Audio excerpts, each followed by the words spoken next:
Hay preguntas que pesan más en el corazón humano que otras, preguntas que no dejan dormir a la gente, aferrándose a recuerdos, culpas o dolor. Una de esas preguntas es, ¿a dónde van las personas cuando mueren por suicidio? No es solo una cuestión teológica, sino también personal. Proviene de los labios de padres en duelo, amigos con el corazón roto, y a veces, en un susurro, de aquellos que se preguntan por su propio futuro. Es posible que estés viendo esto con un nombre en mente, un rostro que amaste, una historia que terminó demasiado pronto. O tal vez no lo estás viendo por alguien más, sino por ti mismo, porque la oscuridad ha sido muy fuerte últimamente y la esperanza se siente lejana. No importa dónde te encuentres ahora, este no es un video lleno de respuestas rápidas o clichés superficiales. Esta es una conversación sagrada que debemos abordar con verdad y compasión. Durante años, el tema del suicidio en los círculos cristianos a menudo ha sido recibido con silencio o miedo. A algunos se les dijo que el suicidio es un pecado imperdonable, a otros se les dio una teología dura con poca comprensión, y aún otros, aplastados por el dolor, se quedaron preguntándose si había alguna esperanza para el ser querido que perdieron. Pero la Biblia nos dice algo vital, que Dios ve más profundo de lo que nosotros podemos, que su misericordia se extiende más allá de lo que podemos imaginar, y que no se acobarda ante nuestra fragilidad. De hecho, se acerca a ella. Por eso, hoy dejemos de lado el miedo y dejemos de escondernos detrás del silencio para examinar juntos, con honestidad y cuidado, lo que las Escrituras dicen y no dicen sobre el suicidio. No estamos aquí para debatir, sino para descubrir el corazón de un Dios que es tanto justo como lleno de gracia. Esto no será fácil, pero valdrá la pena, porque si logramos captar un poco más del corazón de Dios, podríamos encontrar el coraje para llorar con esperanza, hablar con amabilidad y tal vez, solo tal vez, aferrarnos un poco más, no porque la vida sea perfecta, sino porque Dios está presente aquí y ahora, incluso en esto. El peso de la pregunta, ¿por qué importa? Esto no es solo un enigma teológico o una doctrina abstracta reservada para las aulas de un seminario, es algo personal. Para algunos, es un clamor por entender en medio de una pérdida devastadora. Para otros, es una búsqueda desesperada de paz sobre la eternidad de un ser querido. Y para muchos, es una pregunta que nunca se ha formulado en voz alta, pero que se asienta silenciosamente en sus ojos cada vez que piensan en esa persona. ¿Por qué importa a dónde van las almas suicidas? Porque detrás de cada suicidio hay una historia de dolor, aislamiento, confusión o enfermedad. Detrás de cada pregunta sobre la eternidad hay un corazón que intenta encontrarle sentido a algo que parece no tenerlo. El suicidio no solo roba una vida, sino que deja a quienes quedan con un torbellino de emociones. Dolor, ira, culpa, vergüenza, confusión. Cuando la Iglesia no habla de ello, estos sentimientos a menudo se profundizan en el silencio. A demasiados cristianos se les ha dicho o han asumido que cualquiera que muere por suicidio se pierde automáticamente para siempre, que su último acto fue un rechazo a Dios, un pecado demasiado grande para ser cubierto por la gracia. Ahí es donde comienza el miedo profundo y doloroso. Si eso es cierto, ¿qué esperanza hay? Pero esta pregunta también importa porque está moldeando nuestra forma de ver a Dios. ¿Es Él un ser enojado y distante, ansioso por condenar, o está más cerca de lo que pensamos, especialmente en nuestros momentos más desesperados? ¿Es un Dios que se rinde con la gente en su hora más oscura, o uno que aún susurra su nombre incluso cuando no pueden escucharlo? La respuesta que creemos afecta la forma en que nos lamentamos, cómo ofrecemos esperanza, cómo caminamos con otros a través del dolor y cómo entendemos el carácter mismo de Dios. Si nos equivocamos en eso, todo lo demás se distorsiona. Por eso, antes de decir una palabra más, acordemos esto: no estamos aquí para juzgar, no estamos aquí para asignar destinos eternos como si fuéramos Dios. Estamos aquí para buscar la verdad y la gracia de la mano. Estamos aquí para escuchar las Escrituras, no la tradición, no el miedo, no los rumores, sino la palabra de Dios, y lo haremos con humildad, sabiendo que la eternidad le pertenece a Él. El suicidio en la Biblia, ¿qué dicen realmente las Escrituras? Si buscaras en la Biblia un versículo directo que diga, si una persona muere por suicidio, va al infierno, no lo encontrarías. Esto podría sorprender a algunos, ya que para algo tan grave, algo que afecta a millones, muchos esperan que la Biblia tenga una regla o un resultado claramente establecido. En su lugar, lo que encontramos es algo más matizado y quizás más compasivo de lo que hemos asumido. Hay varios relatos de suicidio en la Biblia, cada uno es diferente y ocurre en un contexto único, y ninguno de ellos está acompañado por una declaración divina de condena o aprobación. En cambio, simplemente se registran, como el resto de las historias humanas en las Escrituras, con honestidad y seriedad. Tomemos al rey Saúl, por ejemplo, en 1 Samuel 31, herido y enfrentando una derrota segura, cae sobre su propia espada para evitar ser capturado. No hay un comentario celestial después, su historia es contada, pero su estado eterno no se discute.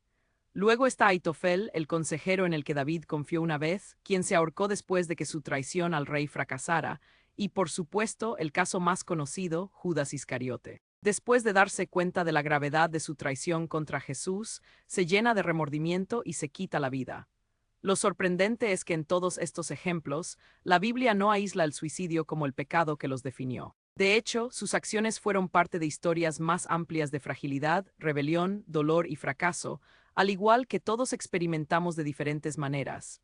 Y luego está Sansón. Su muerte también fue autoinfligida. Empujó las columnas que derribaron el templo, sabiendo que lo mataría junto con sus enemigos. Sin embargo, Hebreos 11 nombra a Sansón entre los héroes de la fe. Su acto final no fue descalificado como un suicidio que borró la gracia de Dios, sino que se recordó como parte de su historia de fidelidad. Entonces, ¿qué hacemos con esto? Reconocemos que la Biblia dice la verdad sobre el dolor humano sin siempre atarlo con un lazo teológico perfecto. Nos muestra que incluso aquellos que se quitan la vida no están definidos únicamente por ese último momento. Hay más en su historia y más en la misericordia de Dios. Y si Dios no hace una declaración general condenando a cada alma suicida, entonces tal vez nosotros tampoco deberíamos hacerlo. En cambio, podemos comenzar a hacer preguntas más profundas sobre la salvación, la gracia y la naturaleza de la justicia y el amor de Dios. Hacia allí nos dirigimos a continuación, porque si el suicidio no tiene la última palabra, ¿quién la tiene? La naturaleza de la salvación, gracia, no rendimiento. Si vamos a hablar honestamente sobre a dónde van las almas suicidas, entonces tenemos que hablar sobre el fundamento de nuestra fe, la salvación misma. ¿Qué significa ser salvado? Y quizás más importante, ¿cómo se salva una persona? Muchos creyentes crecen pensando o se les enseña que la salvación es como una balanza. Si haces más bien que mal, vas al cielo. Si tu último acto es pecaminoso, arriesgas la eternidad. Se convierte en una fe impulsada por el rendimiento. Pero la Biblia nunca presenta la salvación de esa manera, ni una sola vez. Efesios 2, 8, 9 lo dice claramente, porque por gracia ustedes han sido salvados mediante la fe. Y esto no procede de ustedes, sino que es el regalo de Dios, no por obras, para que nadie se jacte. Eso significa que la salvación no se gana con un buen comportamiento ni se pierde con un mal comportamiento. Se recibe por la fe en Jesucristo, es un regalo, no un salario. Eso es difícil de captar para nuestras mentes impulsadas por el rendimiento. Vivimos en un mundo donde nos ganamos la aprobación, las recompensas y el éxito. Entonces, cuando alguien muere por suicidio, muchos se preguntan si ese acto anula su salvación. Pero si creemos que la salvación es un regalo asegurado por la obra consumada de Cristo en la cruz, entonces también debemos creer que ningún acto, incluso uno trágico, puede deshacer lo que Dios ha sellado. Si el suicidio es un pecado, una trágica violación del diseño de Dios para la vida, acorta una historia que Dios pretendía que se desarrollara. Pero no es un pecado mayor que otros, no está fuera del alcance de la gracia. Si un creyente ha confiado en Jesús, si su corazón realmente le pertenece, incluso en un momento de profundo colapso mental, emocional o espiritual, la gracia de Dios no lo abandona. Romanos 8, 38-39 es quizás una de las declaraciones más claras de esta verdad, porque estoy convencido de que ni la muerte ni la vida, ni lo presente ni lo futuro, ni ninguna otra cosa en toda la creación, podrá separarnos del amor de Dios que está en Cristo Jesús nuestro Señor.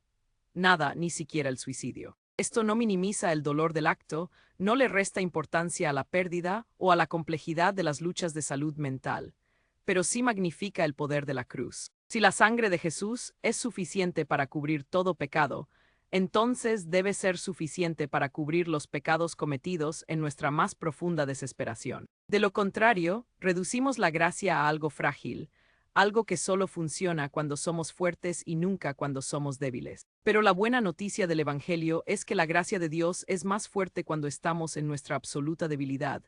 Y eso no es solo una verdad teológica, Es esperanza para los que lloran, esperanza para los que sufren, esperanza para cada alma atrapada en las sombras. El corazón de Dios para los quebrantados, la compasión de Cristo. Para entender la postura de Dios sobre el tema del suicidio, necesitamos ver no solo lo que las Escrituras dicen sobre el pecado y la salvación, sino también quién es Dios y cómo responde a los que sufren, a los débiles, a los enfermos mentales y a los atormentados. Y no hay una imagen más clara del corazón de Dios que la de Jesús. Cuando Jesús caminó sobre la tierra, no huyó de los quebrantados, no evitó lo complicado o lo atormentado mentalmente, sino que se acercó a ellos. Se sentó con la mujer en el pozo que había renunciado al amor, tocó a los leprosos a quienes nadie más se acercaría, liberó a personas poseídas y oprimidas, lloró con las hermanas en duelo junto a una tumba, y se fijó en los que sangraban, en los marginados, en los desesperados. Jesús no avergonzó a los quebrantados, los abrazó. Uno de los versículos más hermosos de las Escrituras dice esto: el Señor está cerca de los quebrantados de corazón y salva a los que están aplastados de espíritu. Salmo 34, 18. Eso no es poesía sin más, esa es la postura de Dios mismo. Él está cerca de los quebrantados de corazón, rescata a los aplastados. Y si así es como Dios trata a los quebrantados mientras viven, ¿por qué asumiríamos que su carácter cambia repentinamente en su muerte? Algunos imaginan que Dios está enojado con aquellos que terminan sus vidas, como si los viera caer y se apartara, pero Jesús cuenta una historia diferente. Él es el pastor que deja a las 99 para encontrar a la única que se perdió, es el padre que corre por el camino para abrazar al hijo pródigo, es el Salvador que dijo: no son los sanos los que necesitan un médico, sino los enfermos. ¿Crees que el Dios que conoce cada cabello de tu cabeza, cada llanto en tu noche, cada pensamiento que nunca has dicho, es indiferente a una persona llevada a la desesperación por la angustia mental o el trauma? Absolutamente no. Él es el Dios que se encuentra con Elías bajo el árbol de la retama cuando el profeta dice: basta ya, quítame la vida. ¿Y qué hace Dios? Envía un ángel no con juicio, sino con comida y descanso. Necesitamos entender esto. La compasión de Dios no espera a que estemos bien, nos encuentra en la tormenta, e incluso cuando una persona alcanza un punto de quiebre trágico, ya sea por enfermedad mental, ataque espiritual, trauma profundo o desesperación emocional, Dios no deja de ser quien es: misericordioso, compasivo y justo. Jesús no vino por los que lo tienen todo resuelto, vino por los quebrantados, y eso incluye a aquellos cuyos últimos momentos estuvieron llenos de un dolor insoportable.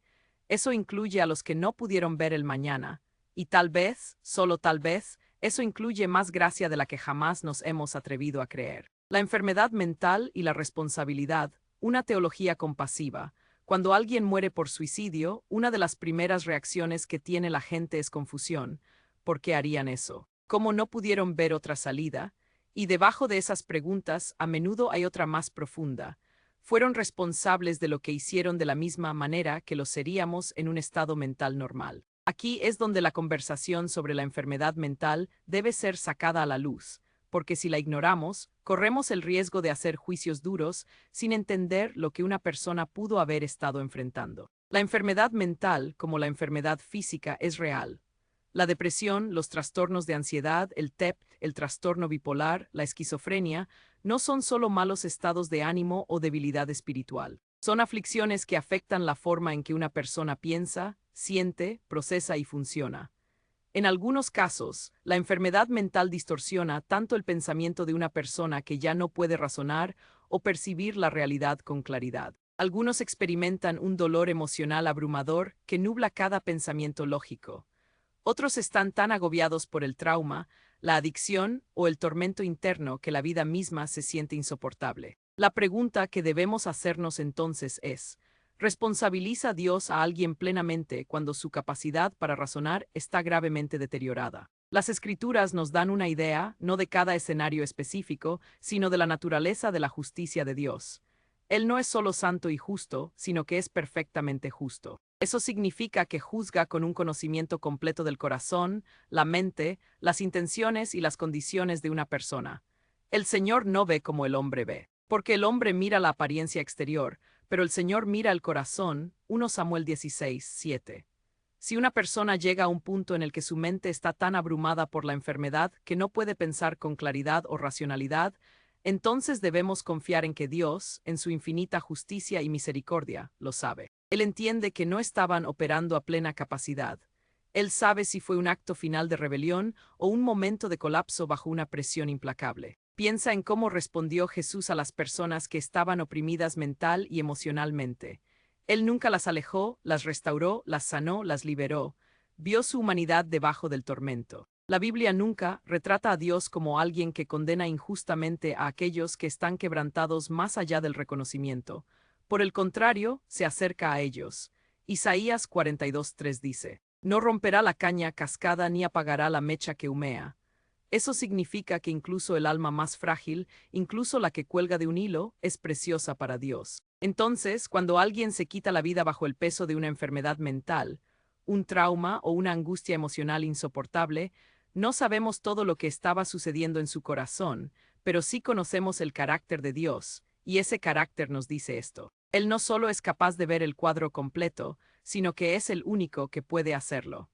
Y cuando no estamos seguros del destino eterno de alguien, podemos descansar en la verdad de que Dios no busca excluir a la gente del cielo por tecnicismos. Él es el Padre que anhela redimir, restaurar y rescatar, y nadie ve el alma con más claridad que Él. Lo que esto significa para nosotros hoy: dolor, esperanza y el papel de la Iglesia. A estas alturas, tal vez tu corazón se sienta pesado, o tal vez, extrañamente, se sienta un poco más ligero, porque esto no se trata solo de teología, se trata de personas reales. Tu amigo, tu hermano, tu hijo, tu cónyuge, tal vez incluso tú. Entonces, ¿qué hacemos con todo lo que hemos aprendido? Primero, para aquellos que han perdido a alguien por suicidio, no tienen por qué cargar con la vergüenza, no tienen por qué dejar que las preguntas sin respuesta los atormenten. Sí, está bien llorar, está bien sentir tristeza, incluso ira, incluso culpa, pero no tienes que quedarte ahí. También puedes llorar con esperanza, porque aunque no conocemos el estado del corazón de alguien en sus últimos momentos, sí conocemos el corazón de Dios, y su corazón es más misericordioso de lo que jamás imaginamos. Puedes preguntarte si te perdiste algo, si podrías haberlo evitado. Estas son preguntas que atormentan a los que quedan, pero amigo, tú no eres Dios. No puedes ver cada tormenta interna y no eres responsable de las decisiones que alguien más tomó en su sufrimiento. Lo que sí puedes hacer ahora es elegir recordarlos, no por cómo murieron, sino por cómo vivieron, por los momentos de alegría, bondad, lucha y coraje que mostraron en el camino. Para aquellos que están luchando ahora mismo con pensamientos suicidas, escuchen esto: no están solos, no están rotos sin posibilidad de reparación y no son una carga. Hay ayuda, hay esperanza, hay sanación. Habla con alguien, llama a un amigo, un consejero, un pastor. No estás destinado a pasar por esto en silencio. Jesús no espera a que te arregles antes de amarte, te encuentra justo donde estás ahora, y su amor es más fuerte que la muerte. Y para la Iglesia, para aquellos que proclaman el nombre de Jesús, tenemos una responsabilidad. Debemos dejar de tratar el suicidio como un tema tabú. Debemos dejar de ofrecer respuestas fáciles al dolor complejo. Debemos convertirnos en un lugar donde la gente pueda hablar sobre la depresión, la ansiedad y la desesperanza sin miedo a ser juzgada. Debemos ser una comunidad de compasión, no de condena. Servimos a un Salvador que acogió a los heridos y lloró con los que estaban de duelo. Si somos su cuerpo, debemos hacer lo mismo. Hay personas sentadas en nuestros bancos, caminando por nuestras puertas, conectándose a nuestras transmisiones en vivo, que se preguntan en silencio si su vida vale la pena. No necesitan un sermón, necesitan un Salvador y necesitan verlo en nosotros. Así que seamos audaces en la verdad, seamos ruidosos en la gracia. Creemos espacio para conversaciones que traigan luz a los lugares oscuros y nunca olvidemos que la forma en que hablamos sobre el suicidio, la salvación y el sufrimiento dice algo sobre el Dios en el que creemos. Que diga esto: Él es bueno, está cerca y no se ha rendido con ninguno de nosotros, ni en la vida ni en la muerte.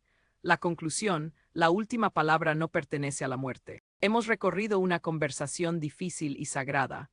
Hemos analizado las Escrituras, explorado el dolor profundo y hecho preguntas que muchos tienen demasiado miedo de expresar. Y ahora nos encontramos al borde de todo, sosteniendo una verdad innegable en nuestras manos. La última palabra le pertenece a Dios, no a la muerte. El suicidio no es el final de la historia, ni para el que se perdió ni para los que quedaron. El enemigo puede querer que creamos lo contrario. Quiere que creamos que la oscuridad siempre gana, que la desesperación es más fuerte que la gracia y que el amor de Dios tiene límites, pero el Evangelio destroza esa mentira. La cruz cuenta una historia diferente. Nos dice que Jesús entró en nuestro sufrimiento, asumió nuestra vergüenza, enfrentó nuestra muerte y salió vivo de la tumba. Eso significa que ningún valle es demasiado profundo para su misericordia, ningún dolor es demasiado oscuro para su presencia, ningún momento final es más poderoso que su redención. Para aquellos que han perdido a alguien por suicidio, Dios te ve, llora contigo, conoce cada dolor que las palabras no pueden expresar, pero también te invita a tener esperanza, no en respuestas perfectas, sino en su carácter perfecto. No necesitas cargar con el peso de la eternidad de ellos. Eso le pertenece a un Dios que es justo, misericordioso y siempre lleno de verdad. Para aquellos que están luchando con pensamientos de terminar con su vida, por favor, escuchen esto. No son invisibles, su dolor no es ignorado, son amados más de lo que saben. No son un problema a resolver, son un alma a ser abrazada.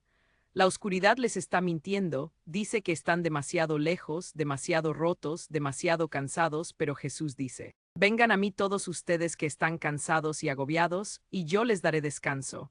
No están solos, por favor, pidan ayuda. Todavía hay un futuro, todavía hay luz, todavía hay Jesús. Y para la iglesia, que nos convirtamos en un lugar donde la gente pueda sangrar y aún así ser amada. Que no nos acobardemos ante las preguntas difíciles, que sostengamos tanto la verdad como la ternura en nuestras manos y extendamos la gracia que nosotros mismos necesitamos tan desesperadamente. Que reflejemos el corazón del Dios al que servimos, uno que no abandona a los quebrantados, sino que corre hacia ellos con los brazos bien abiertos. Al final, esta conversación no se trata realmente del suicidio, sino de la gracia. Se trata del tipo de gracia que encuentra a la gente en sus momentos más bajos, del tipo que no se rinde, del tipo que todavía habla vida incluso después de que la muerte ha hablado. Ese es el tipo de gracia que Jesús ofrece. Entonces, ¿a dónde van realmente las almas suicidas?